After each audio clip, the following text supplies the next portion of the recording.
Hello again, this is Puya. So I want to continue working on plotting using MATLAB. Um, the next topic that I want to discuss is object handles, GCF and GCA. So I want to show you another way that you can change the features of your plot or your figure or your axes.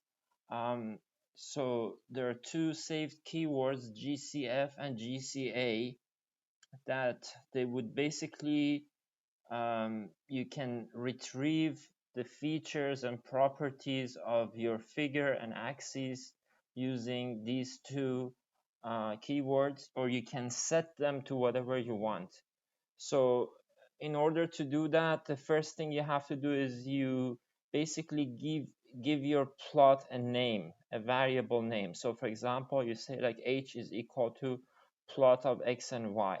And then in the next slide, I'll show you using the get or set functions, you can basically either either get one of the properties of your um, of your figure or axis, or you can set them to whatever you want.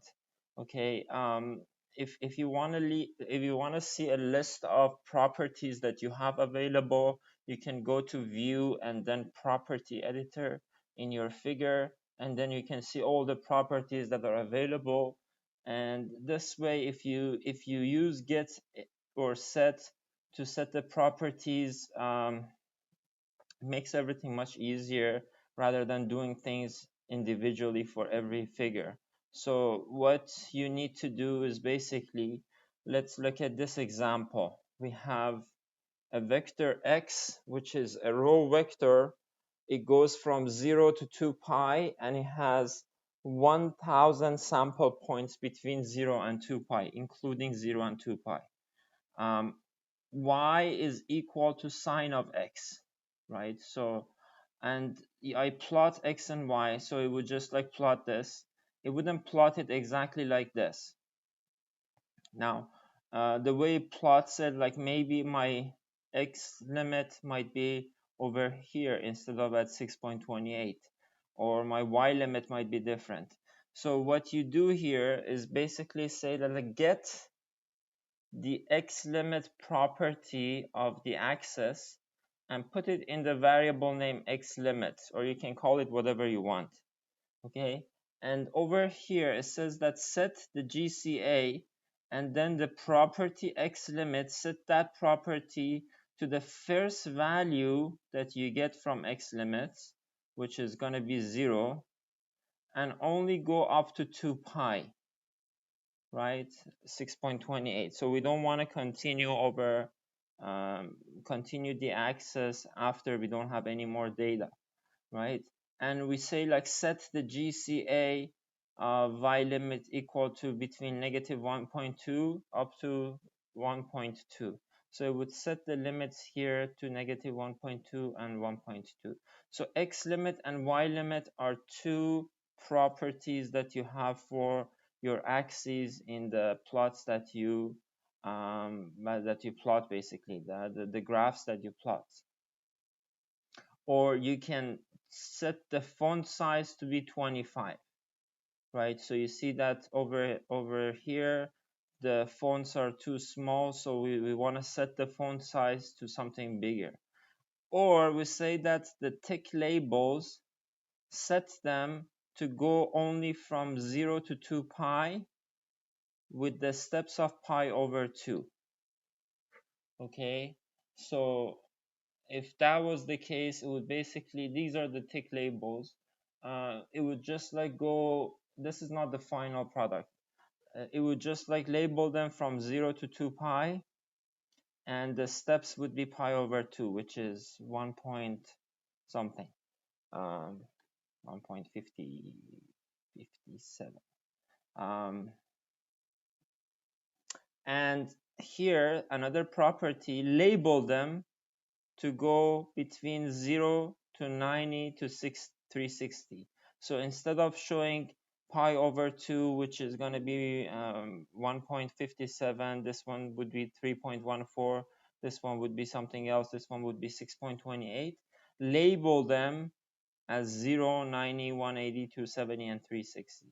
And again, like this is the same as before, so just basically change the font size to 25. So using get and set, you can either retrieve the properties of your figure or axis, or you can set them to whatever you want. Another example here is that like here, like we name our plot H and we say set H and its line style to dash dots. Instead of just like having solid lines, we have dash dot lines. Set the line width to 7, set the color to green. Okay, uh, this is one way of doing it. Another way of doing it is just doing everything that we did here in the plot. So that's also possible. Plot x and y property, and then the value that you want to assign to that property. The property, the value that you want to assign to that property. The same thing for color and green. Okay. Or another way of doing it is just like making everything simple. So for the line style and color, you don't need to specify the property. You just like after x and y, you just say single quotation dash dot g. Means that you want the line style to be dash dot and the color to be green. And then the line width, you want it to be 7. So this way you can make your, excuse me, you can make your plots look nicer and organize them, and you don't have to open the figure like the plot editor. What was the name? The property editor, to change the features of your figure or axis every time, and you can just copy paste it and do it for other plots. So that makes it much easier. Just an example again here. So linear space from 0 to 2 pi with 1000 data points. F is sine of x, and g is 0.6 times cosine of half x. Then you want to plot f with respect to x with dashed lines, with the color blue and the line with 3. Hold on, it means like you want to just like plot something else on top of this first plot. The next one, plot g versus x with double dash lines and color red with the same line width of 3. Put the x label, y label. You want to put the legend. You can give it a name to your legend, and then later on set the properties of your legend. For example, you want to change the font style or font name to Arial, the font size to 18, and you also add a title. Okay, so maybe you guys try to do this example yourself and try to choose different properties and see if you can change them. Other commands that are available for plotting plot3 is for 3D plots, semilog x, semilog y, log. These are very important plotting options that we have available for logarithmic plots.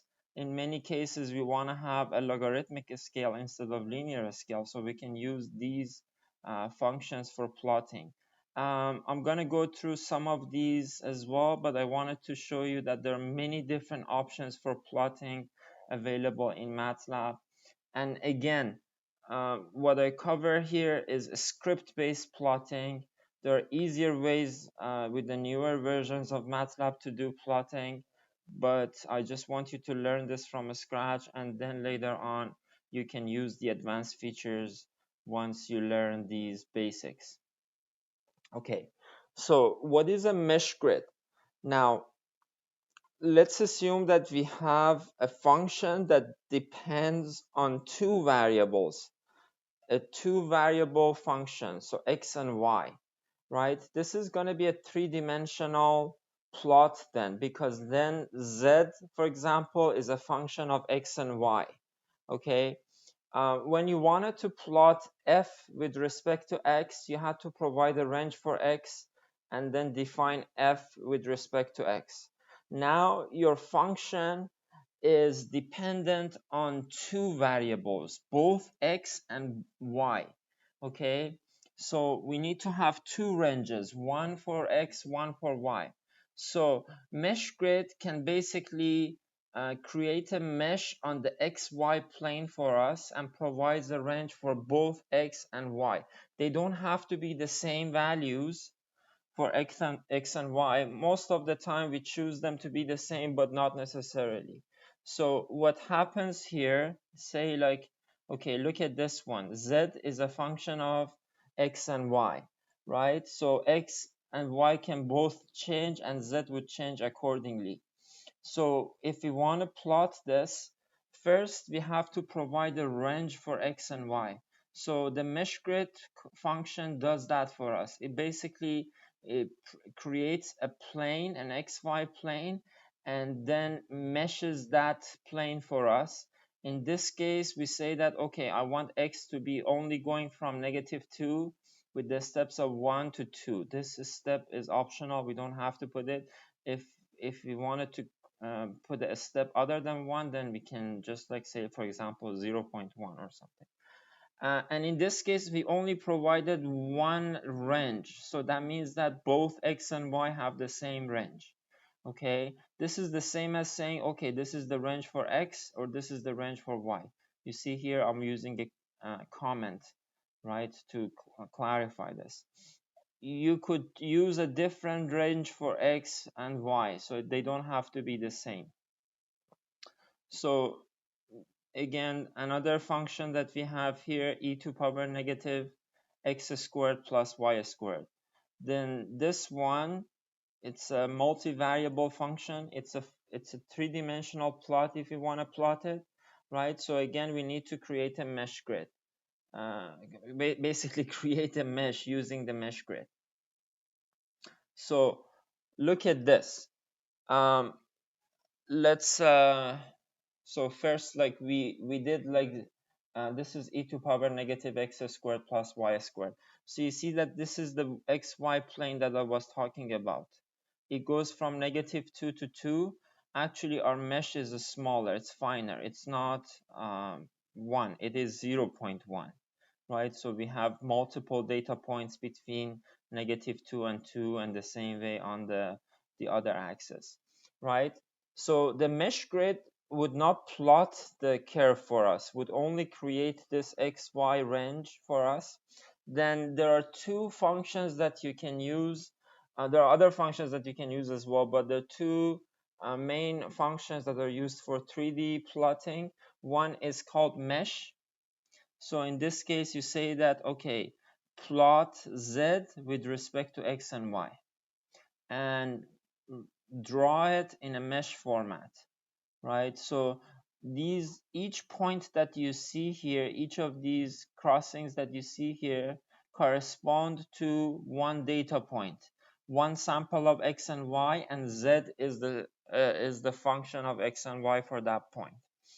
Or you can use surf, short for surface, right? In that case, it would basically create a surface, and you can change like different properties. So for example, this lighting or the colors or the face color, everything, you can change them. Like you can, if you want to find the properties, different properties that are available, you can look at the property editor. And these are like some additional comments that makes it look nicer. You can change the angle that you look at the curve, or you can like change the lighting. So there are so many different options to make your picture look more professional. But the main part for this slide is to learn about meshgrid and learn about mesh and surf.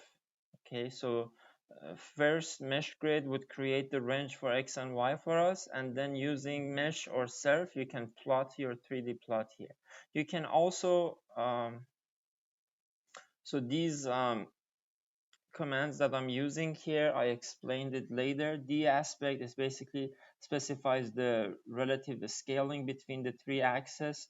So you see like here the z is shorter than x and y, because we said that we want their ratio to be 1/2 and 1/2. So this z is half of x and y.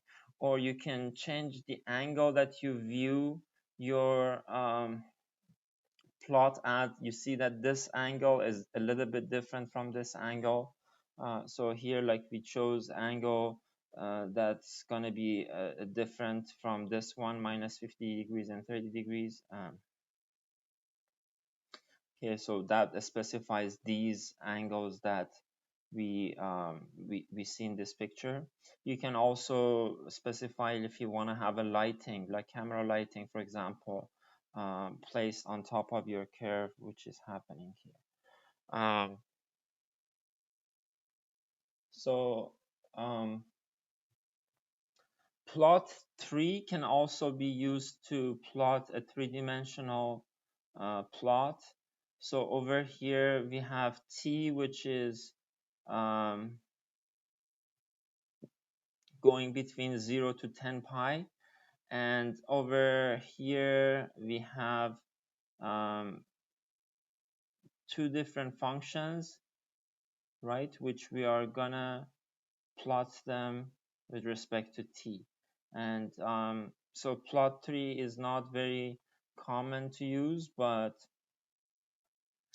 this is another way of doing the three-dimensional plots. You can save your plot in a PDF file if you want. So you see that using the GCA keyboard, you can save it as a PDF file. You can clear the figure. So similar to CLC or CLEAR or close all. This is another function that you can clear a figure.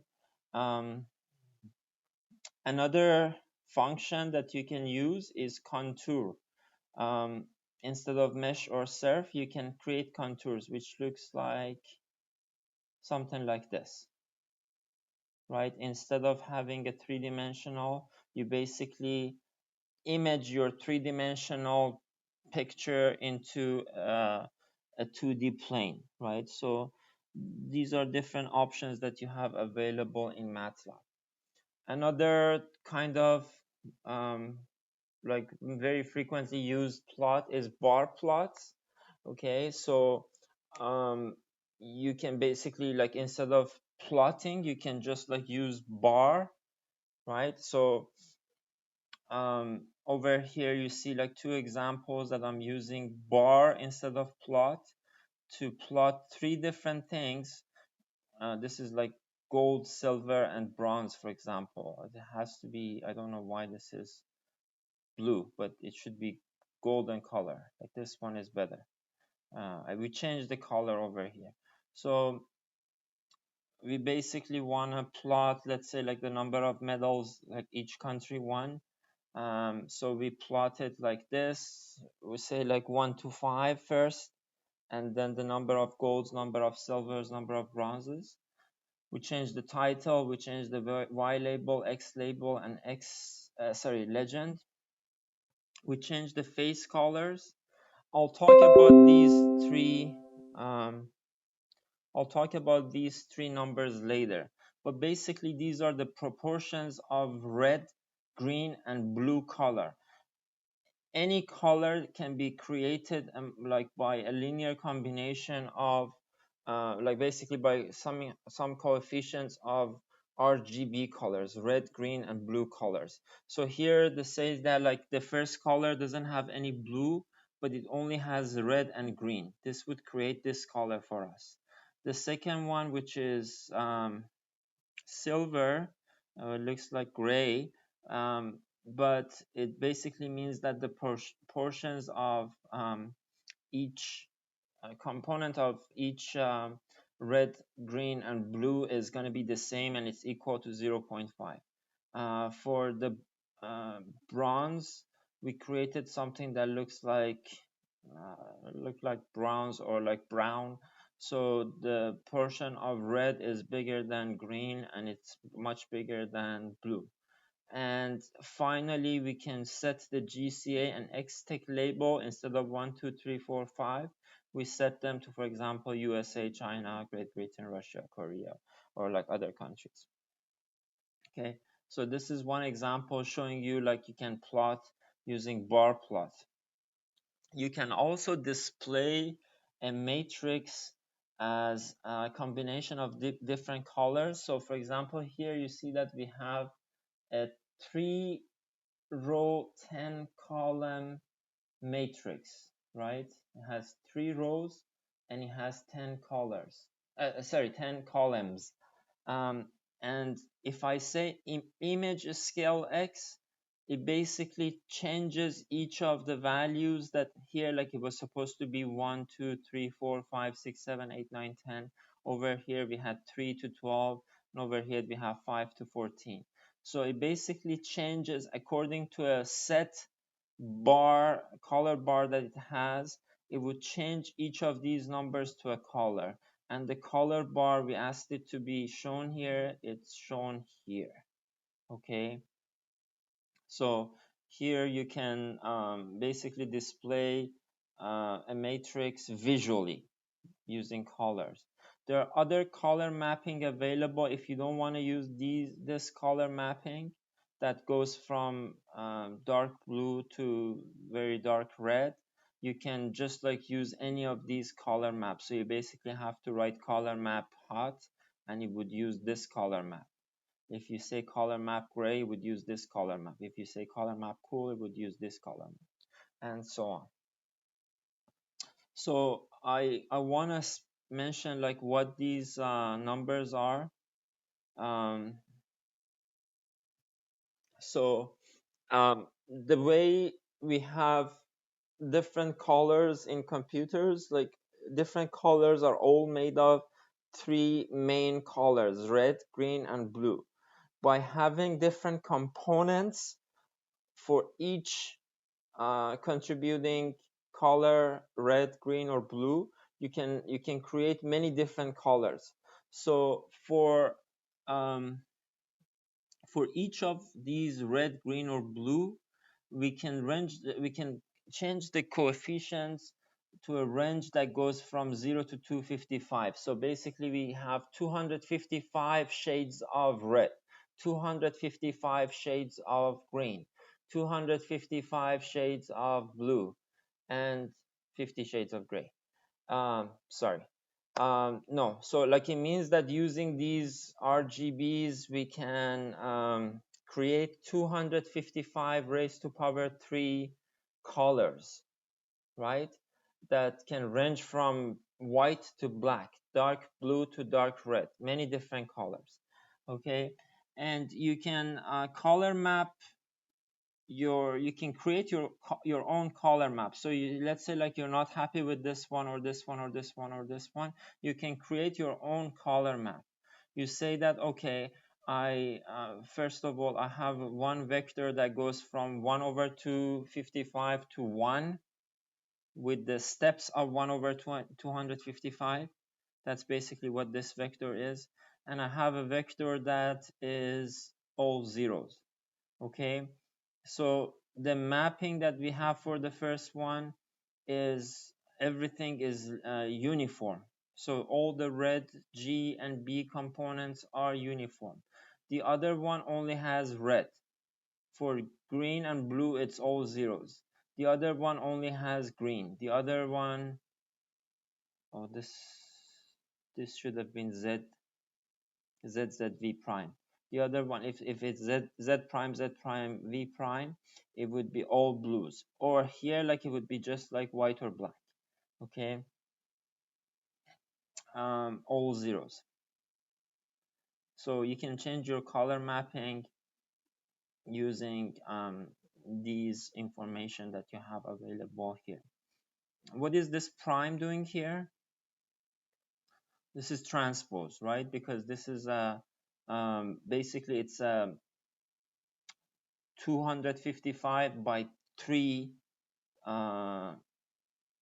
matrix, but because we did it like the other way around, we have to do it transposed. Okay, So that's all about color mapping.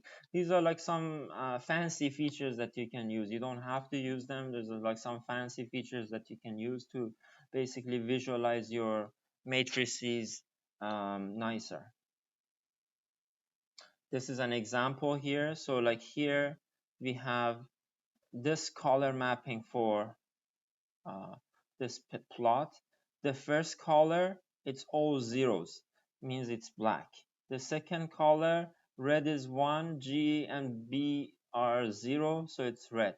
The third one is green, the fourth one is blue, and RGB, it's gonna be, if you mix them, it basically means this is white.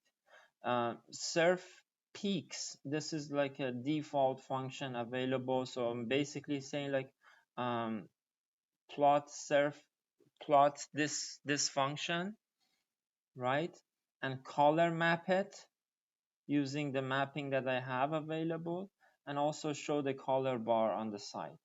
Okay, so this is one other example that you can see here. So we talked about surf, we talked about this is surf, we also talked about contour or contour F, contour figure. And so like you can basically image a three-dimensional plot into the 2D plane. That's possible as well. Oh, one thing I didn't mention before is that when you say figure, it opens up a window for plotting for you. Okay, if you say plot 10 times, if you write plot 10 times, each plot would replace the last one, so you lose the last plot you have. Okay, so in many cases, if you want to have, for example, 2 different plots, you have to say figure twice. Each of them would create one window for plotting. If I didn't have this figure here, if this was commented and I only went from here and then over here, then I would lose the plot for the first figure, right? This one would be drawn on top of it. But if I do figure twice, I would have 2 separate windows for this plot and this plot. Okay, and you also, this is a good example of subplot as well. It says like we want to have 2 rows of plots, 1 column. This is the first one, this is the second one, and the same thing here. Other plotting functions that you have, you can use a stairs or a stem. So you can see example of a stairs or a stem instead of plot. You can do it. In signal processing, many times we use a stem. In many times in electronics, you can also like use a stairs so that you see that basically you have, you don't have a pure sinusoidal, you have some harmonics as well. But I'm throwing out something here like we want to plot this polynomial over the range of -6 to 6 with the spacing of 0.1. So I'm just like saying -6 with the step of 0.1 up to 6. I put it in vector x. Okay, so we have a polynomial. I haven't mentioned this before. One way of doing this, it basically say p is equal to 3 times x dot power 5 plus 2 times x dot power 4 and so on, and plot x and p. That's one way of doing it. But you can represent a polynomial in MATLAB using its coefficients. So here I create a vector called p, and I say that, okay, these are the coefficients for each term in the polynomial. So 3, 2, 100, 2, -7, and 90. If any of them didn't exist, you have to put 0 instead of them. Right. And then polyval would basically find the values for this polynomial that is represented by its coefficient for these points. So here polyval of p comma x basically finds the values of the polynomial for all the values of x, and then we plot it later on and add an x label and y label over here. So this is one thing I wanted to show here. Logarithmic scale. So in many cases, our function is not linear. It means that it might be exponential, it might be logarithmic. So you might either want to have x-axis logarithmic scaled or y-axis logarithmic scaled, or both of them logarithmically scaled. Okay, so that's why we have three functions for plotting that they use logarithmic scale. Log log, it means that both x and y axis they are logarithmic scale. Semi-log x means like only x axis is logarithmic scale, and semi-log y means only y axis is logarithmically scaled. Okay. We definitely have to use them in many applications, because instead of plot, you just like say log log x and y, or semi log x and y. So here, let's say like we have an exponential function. When x goes to 10, this is going to be a huge number, right? So if you want to do it linearly, it's not going to be looking very good, but you can show it in the logarithmic scale in this case, because y is gonna getting huge, so we use like only logarithmic scale for the y-axis.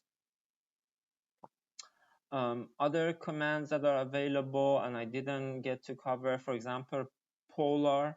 You can use it to produce a polar plot with certain radius and certain angle, or other variations of mesh and surf. You can see them here.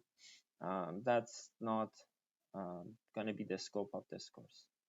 Okay, so that's a good point to stop. Thank you so much. Let's just pause this and I'll talk to you guys later.